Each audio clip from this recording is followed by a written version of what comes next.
Imagine acordar amanhã e todos os restaurantes do mundo parecerem exatamente iguais. Mesmas luzes fluorescentes, mesmas bandejas de plástico, mesmo cheiro, aquela combinação específica de óleo de fritura, carne processada e aromatizante artificial que de alguma forma consegue ser ao mesmo tempo apetitosa e vagamente perturbadora. Cada refeição todos os dias, pelo resto da sua vida, sem padarias de esquina, sem tratorias familiares, sem vendedores de comida de rua, sem a cozinha da vovó, apenas arcos dourados, coroas de papel e janelas de drive-thru se estendendo infinitamente até o horizonte. Parece uma piada, né? Como a premissa de um filme de comédia ruim, mas eis o que ninguém está te dizendo. Estamos indo nessa direção mais rápido do que qualquer um de nós gostaria de admitir, e as consequências vão muito mais fundo do que má nutrição. Pensa na última vez que você comeu num restaurante verdadeiramente local, independente, não uma franquia, não uma rede, um lugar real, de propriedade de uma pessoa real, com uma receita real que não existia em nenhum outro lugar na Terra. Para muitas pessoas que estão assistindo isso, essa memória está ficando cada vez mais difícil de acessar, porque esses lugares estão desaparecendo, um por um, quarteirão por quarteirão, cidade por cidade.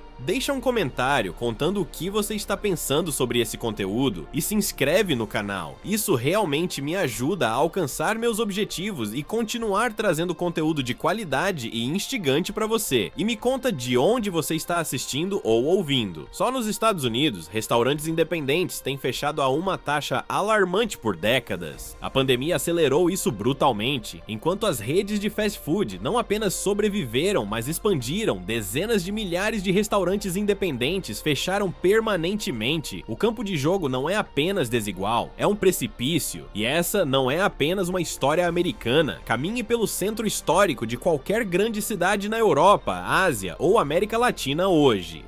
Conte quantas logos de fast food global você vê em ruas que 50 anos atrás estavam cheias de vendedores locais, cozinhas familiares e pontos de bairro que alimentavam a mesma comunidade por gerações. Compare com o que você vê agora. Os números não mentem, as logos estão vencendo. Então hoje vamos levar essa tendência ao seu extremo absoluto.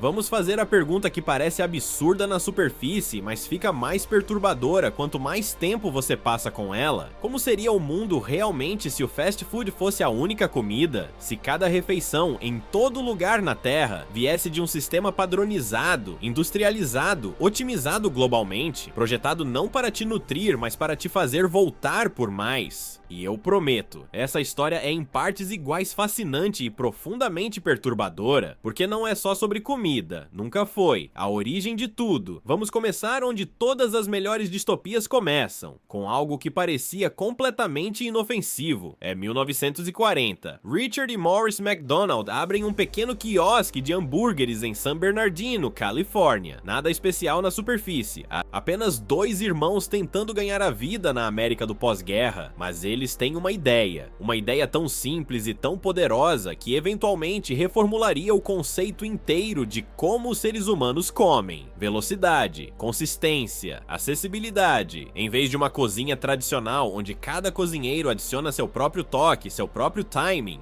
sua própria personalidade à comida, os irmãos McDonald criaram o que chamaram de sistema de serviço Speedy. Cada hambúrguer feito exatamente da mesma forma, cada batata frita cozida por exatamente a mesma quantidade de tempo, cada pedido montado numa sequência tão eficiente que se assemelhava mais a um chão de fábrica do que a uma cozinha, sem espaço para improvisação, sem espaço para criatividade.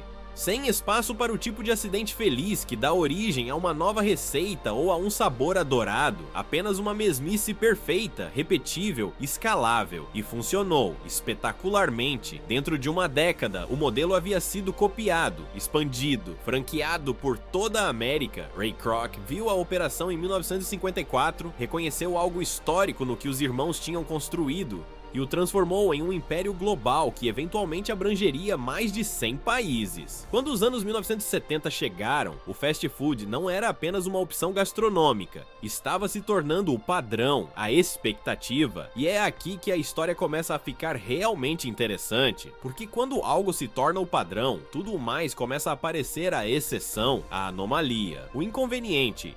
E essa mudança de percepção, essa redefinição silenciosa e gradual de como é uma alimentação normal, é o primeiro dominó de uma cadeia muito longa. O que acontece com o corpo humano? Vamos falar sobre o que acontece com o corpo humano primeiro, porque essa é a parte mais imediata, mais visceral dessa história, e merece mais do que uma menção rápida antes de seguirmos para ideias maiores. Num mundo onde o fast food é a única opção, a nutrição se torna algo que acontece com você em vez de algo que você escolhe. E a lacuna entre o que o fast food fornece e o que o corpo humano realmente precisa não é pequena, é vasta, científica, mensurável, catastroficamente vasta. A refeição média de fast food é engenheirada, e essa palavra é deliberada, engenheirada, para atingir alvos sensoriais específicos. Sal alto aciona uma resposta de prazer no cérebro que foi refinada através de milhões de anos de evolução, quando o sal era escasso e encontrá-lo significava sobrevivência. Gordura alta cria o que cientistas alimentares chamam de sensação na boca.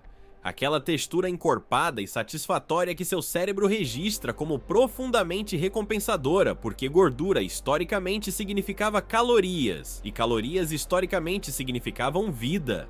Açúcar alto, mesmo em itens salgados onde você nunca esperaria encontrá-lo, dispara dopamina em padrões que pesquisadores passaram décadas estudando e comparando a substâncias levemente viciantes. Nada disso é acidental. Há departamentos inteiros, com químicos, psicólogos e cientistas sensoriais, em cada grande corporação de fast food, dedicados a encontrar o que chamam de ponto de bênção. A combinação precisa de sals, gordura e açúcar que tornam um alimento maximamente prazeroso sem nunca te fazer sentir completamente satisfeito. O objetivo não é te alimentar, o objetivo é te fazer querer mais. Num mundo sem alternativa, essa engenharia deixa de ser uma escolha e se torna uma armadilha biológica. Você come porque está com fome, termina e ainda sente o impulso de comer mais. Ganha peso não porque lhe falta força de vontade, mas porque a comida foi especificamente projetada para substituir os sinais biológicos que normalmente te dizem quando parar. Dentro de uma geração de o fast food ser a única comida, os efeitos na saúde pública seriam impressionantes. As taxas de obesidade, já altas em países com culturas de fast food dominantes, se tornariam universais. O diabetes tipo 2, atualmente afetando mais de 500 milhões de pessoas globalmente, explodiria para uma condição quase universal em todos os grupos demográficos, todas as faixas etárias, todas as regiões da Terra. A doença cardiovascular seria a principal causa de morte em todo lugar, não apenas nas nações ricas. A expectativa de vida, que levou séculos de progresso médico para se estender, começaria a regredir. E aqui está a dimensão que raramente entra na conversa: o problema da deficiência de micronutrientes, vitaminas, minerais, fibra alimentar, fitoquímicos. O conjunto complexo e diverso de compostos encontrados em alimentos integrais e variados, dos quais seu sistema imunológico, sistema nervoso, sistema hormonal, microbioma intestinal e virtualmente todo o processo biológico no seu corpo depende. O fast food, mesmo em suas tentativas mais ambiciosas de equilíbrio nutricional, e essas tentativas existem,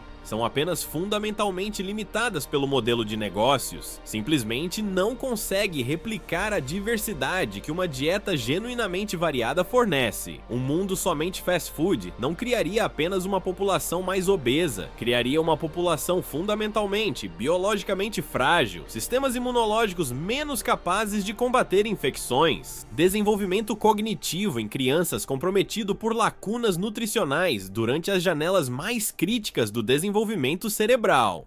A saúde mental, já profunda e cientificamente ligada à saúde intestinal e à diversidade alimentar, através do que os pesquisadores chamam de eixo intestino-cérebro, se deteriorando em nível populacional de maneiras que seriam invisíveis por anos antes de se tornarem impossíveis de ignorar. A perda da cultura. Agora amplie o zoom, porque por mais devastador que seja o quadro de saúde, talvez nem seja a parte mais importante dessa história. Vamos falar sobre cultura. Porque a comida nunca foi apenas combustível. Não para nenhuma civilização humana na história registrada, comida é memória, é identidade, é o fio que conecta gerações, que carrega a história de um povo de um século para o próximo. muitas vezes mais fielmente do que a linguagem escrita. Cada culinária na Terra é um arquivo vivo, um registro de padrões de migração, ingredientes disponíveis, clima e geografia, intercâmbio histórico, conflito e fusão. As especiarias num curry indiano não apenas adicionam sabor, elas carregam a história de rotas comerciais que moldaram o mundo moderno inteiro, que tornaram as especiarias tão valiosas que nações europeias financiaram expedições por oceanos desconhecidos apenas para encontrar um caminho mais curto até a fonte. As técnicas num molho francês clássico representam séculos de conhecimento refinado passado de cozinheiro a cozinheiro, de aprendiz a chefe, de geração em geração. A simplicidade de uma tigela japonesa de arroz, cuidadosamente preparado, reflete uma filosofia sobre atenção, sobre respeito pelos ingredientes, sobre a relação entre esforço e resultado. Uma filosofia que permeia toda a cultura, não apenas a cozinha. Num mundo de fast food, tudo isso se vai, não arquivado em alguma biblioteca, não preservado num museu que você pode visitar nos fins de semana, desaparecido, porque a cultura alimentar só sobrevive quando as pessoas realmente a fazem, comem e transmitem. No momento em que uma geração cresce sem acesso ao cozimento tradicional, sem ver alguém que ama se mover pela cozinha com a confiança silenciosa do conhecimento herdado, a transmissão quebra. Dentro de 2 ou 3 gerações, a culinária tradicional se torna mitologia, algo que você lê em livros de história, não algo que você prova numa tarde de domingo. Pensa no que isso realmente significa em termos concretos. O mole mexicano, um molho que pode conter mais de 30 ingredientes distintos e leva múltiplos dias para ser preparado corretamente, que existem dezenas de variações regionais, cada uma refletindo a história e ecologia específicas do lugar de onde vem. O ramen japonês, com variações regionais tão distintas e tão apaixonadamente debatidas, que entusiastas viajam centenas de quilômetros especificamente para compará-las. O injera etíope, o pão achatado fermentado que serve simultaneamente como prato, utensílio e comida em uma das culturas alimentares contínuas mais antigas da Terra. A massa italiana, não a versão industrializada que você encontra em todo supermercado, mas a extraordinária diversidade de variedades artesanais regionais que existem em literalmente centenas de formas distintas em diferentes vales, costas e comunidades montanhosas. Tudo desaparecido, substituído, em todo lugar na Terra, por um cardápio idêntico em São Paulo, Seul, Estocolmo e Dakar. Deixa um comentário contando o que você está pensando sobre esse conteúdo e se inscreve no canal. Isso realmente me ajuda a alcançar meus objetivos e continuar trazendo conteúdo de qualidade e instigante para você. E me conta de onde você está assistindo ou ouvindo o Colapso Econômico. Agora vamos falar sobre a economia.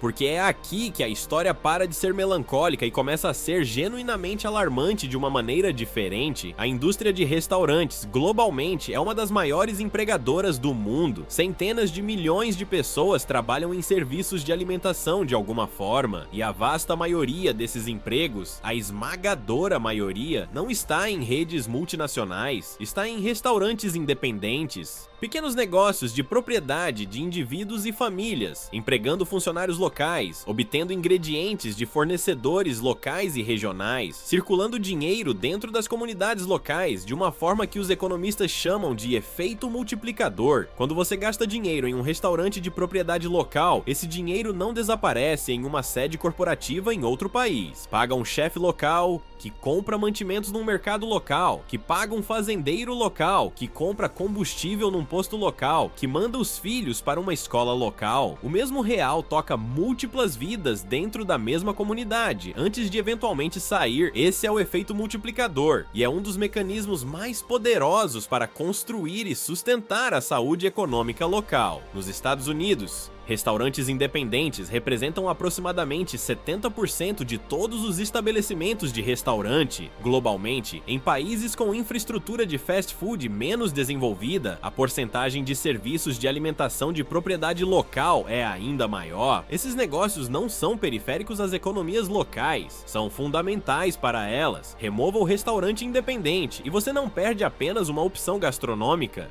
Você colapsa um ecossistema econômico local inteiro. O fazendeiro que fornecia os legumes perde um cliente e reduz ou fecha. O distribuidor regional de alimentos perde clientes e reduz sua força de trabalho. O técnico de equipamentos de cozinha perde negócios. O designer gráfico que fez os cardápios perde um cliente. O contador, o serviço de limpeza, o músico que tocava nas sextas à noite. Num mundo de fast food, toda essa atividade econômica flui para cima. Para as sedes corporativas, para os acionistas, para as cadeias de fornecimento global que as empresas de fast food operam, cadeias deliberadamente engenheiradas para obter ingredientes ao menor custo absoluto possível de onde quer que esse custo possa ser minimizado no mundo, independentemente do que isso faz com os agricultores locais ou as economias alimentares regionais. O dinheiro que antes circulava dentro de uma comunidade, agora a abandona completamente e se concentra nas mãos de um número muito pequeno de empresas muito grandes e seus investidores, e os próprios trabalhadores, as pessoas que ficam nas fritadeiras, que atendem os pedidos, que limpam as mesas toda noite após o fechamento. O fast food, historicamente, tem sido um dos setores de menor remuneração da economia em praticamente todos os países onde opera. A indústria também tem sido uma das resistentes mais agressivas às proteções trabalhistas, aumentos do salário mínimo e esforços de organização dos trabalhadores. Num mundo onde o fast food é a única comida, esses trabalhadores não têm empregador alternativo para recorrer. Nenhum mercado de trabalho competitivo para lhes dar alavancagem. Toda a força de trabalho da indústria global de serviços de alimentação se torna efetivamente cativa a um punhado de enormes corporações. O colapso da agricultura. Agora vamos falar sobre algo que as pessoas quase nunca conectam à conversa sobre fast food. A agricultura, porque é aqui que a história dá sua virada mais inesperada e silenciosamente catastrófica. O fast food exige agricultura industrial. Isso não é um julgamento moral, é uma realidade estrutural. Os volumes envolvidos, a consistência exigida, as pressões implacáveis de custo que definem o modelo de negócios inteiro do fast food simplesmente não são compatíveis com a agricultura pequena, diversificada e sustentável. O fast food precisa de monoculturas, vastos campos cultivando uma única safra ano após ano, gerenciados com maquinário industrial e pesados insumos químicos, porque essa é a única maneira de produzir o volume puro de matérias-primas padronizadas que o sistema exige. Precisa de enormes operações de pecuária industrial, produzindo produtos animais, carne bovina, frango, suíno, em escala industrial, com a velocidade e eficiência de custo que apenas a padronização e automação totais podem alcançar. Num mundo onde o fast food é a única comida, a pressão sobre a agricultura global para se conformar inteiramente a esses requisitos seria absoluta e irresistível. Pequenas fazendas, as que cultivam 20 vegetais diferentes, que mantêm variedades de sementes tradicionais que foram cultivadas por séculos, que praticam agricultura rotacional e cobertura vegetal, e as 100 outras técnicas que sustentam a saúde do solo ao longo de décadas, não teriam mercado, nenhum comprador, nenhuma razão para existir economicamente, desapareceriam. O que as substitui é um sistema agrícola global otimizado para exatamente 4 insumos: milho, soja, trigo e carne produzida industrialmente.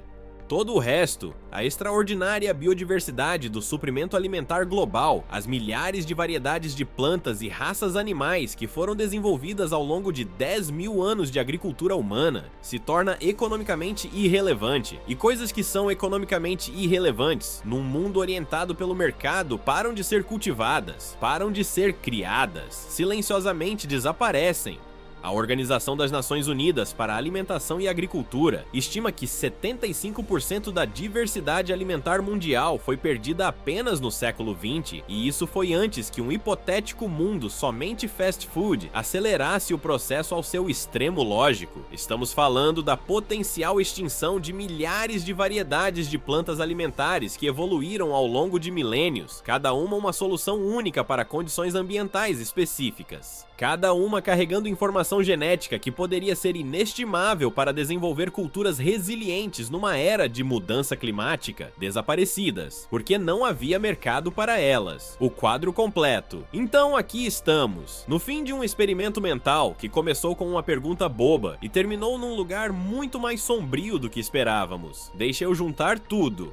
Porque quero que você sinta o peso total do que mapeamos, não apenas como uma série de problemas individuais, mas como uma única imagem interconectada. Um mundo somente fast food é um mundo de saúde em declínio em todas as populações da Terra. É um mundo de herança cultural apagada. Milhares de anos de conhecimento culinário, tradição e identidade desaparecidos dentro de uma ou duas gerações. É um mundo de concentração econômica catastrófica, onde o dinheiro que antes nutria comunidades locais flui para cima para um punhado de corporações globais. É um mundo de colapso agrícola, monoculturas substituindo diversidade, variedades antigas desaparecendo, a resiliência genética do suprimento alimentar global esvaziada precisamente no momento em que a mudança climática exige mais adaptabilidade, não menos. E é um mundo de algo mais difícil de quantificar, mas talvez mais importante de tudo, uma perda de uma das fontes mais fundamentais de significado e conexão humana. Pensa no papel que a comida desempenha nos momentos que mais importam na vida humana. O bolo de aniversário, o jantar de casamento, a refeição de feriado que cheira à infância no momento em que você entra no cômodo, a primeira refeição caseira que um novo parceiro faz para você, a receita que sua avó nunca escreveu, mas te ensinou colocando suas mãos ao lado das dela na cozinha. O prato específico de um lugar específico que você anseia quando está longe de casa. Não porque seja objetivamente a comida mais deliciosa do mundo, mas porque comê-lo significa algo. Porque te conecta a algo. Uma refeição padronizada de fast food, consumida de embalagem de papel, não pode fazer nenhuma dessas coisas. Pode fornecer calorias. Pode satisfazer um desejo. O artificial que foi engenheirado para criar, mas não pode carregar memória, não pode transmitir herança, não pode ser o veículo do amor do jeito que a comida, unicamente entre todas as atividades humanas, sempre foi. A resistência que persiste agora aqui está onde quero empurrar isso além do hipotético, porque acho que o insight mais perturbador em todo esse experimento mental não é sobre algum futuro imaginado, é sobre o presente que já estamos vivendo. Não precisamos esperar por um mundo onde o fast food é a única opção para dezenas de milhões de pessoas agora. Ele já é a realidade prática. Desertos alimentares, áreas onde alimentos acessíveis, frescos e diversos são genuinamente inacessíveis devido à geografia, economia ou ambas. Afetam populações massivas em países ricos, sem falar nos países em desenvolvimento. Nessas comunidades, o fast food não é uma escolha entre muitas opções, é a escolha. A única que é acessível, disponível e ao alcance. E o que vemos nessas comunidades? Exatamente o que nosso experimento mental prevê. Taxas dramaticamente mais altas de doenças crônicas relacionadas à dieta. Estruturas econômicas locais enfraquecidas. Alfabetização alimentar em declínio ao longo de gerações. A erosão lenta da cultura culinária e do conhecimento de cozinhar em casa. À medida que crianças crescem sem nunca ver uma refeição preparada com ingredientes integrais, a distopia não é um cenário futuro. Para muitas pessoas é uma realidade presente, e ainda assim, e esta é a parte que genuinamente quero que você carregue, a comida também é a área onde a resistência humana tem sido mais criativa, mais teimosa e mais surpreendentemente persistente. O movimento Slow Food, que começou na Itália em 1989 como um protesto direto e deliberado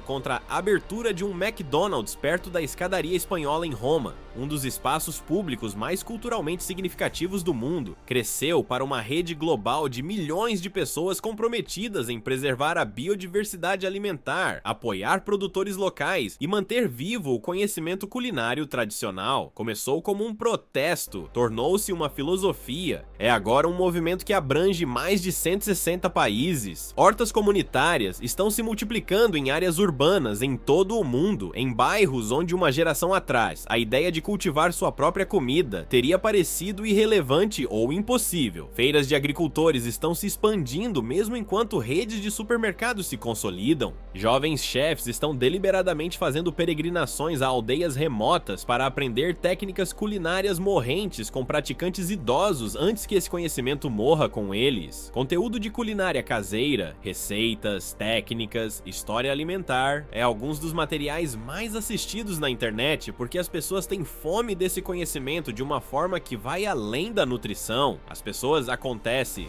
não são receptoras passivas de qualquer sistema alimentar que lhes seja apresentado. Elas resistem, buscam sabor, variedade e conexão, plantam coisas em vasos na varanda do apartamento, ligam para as avós por receitas, desviam do caminho por pão feito por um padeiro real, não por uma fábrica, compartilham refeições com estranhos. Há algo profundo e irredutível nessa resistência, algo que revela uma verdade sobre a natureza humana que nenhuma quantidade de eficiência industrial pode eliminar. Não comemos apenas para sobreviver, comemos para lembrar quem somos, comemos para celebrar os momentos que importam, comemos para nos conectar uns aos outros, à nossa história, ao pedaço específico de terra que cultivou a comida no nosso prato, as mãos que a prepararam com cuidado. Um hambúrguer numa sacola de papel sob luzes fluorescentes pode tecnicamente te manter vivo, mas não pode te dizer de onde você vem, não pode carregar o sabor da cozinha da sua avó, não pode ser a coisa que você fecha os olhos e sente o cheiro anos mais tarde e de repente está em casa novamente. E um mundo que perdeu essas coisas, mesmo um mundo que é alimentado tecnicamente, eficientemente, acessivelmente alimentado, é um mundo que perdeu algo que talvez nem saiba como nomear. Da próxima vez que você se sentar à mesa com pessoas que ama, em torno de comida que alguém teve tempo de cultivar, ou preparar, ou compartilhar com você, lembre-se do que você realmente está fazendo. Você está participando de algo antigo, algo insubstituível, algo que bilhões de dólares de engenharia industrial alimentar têm tentado por décadas te fazer esquecer que você precisa. Não esqueça!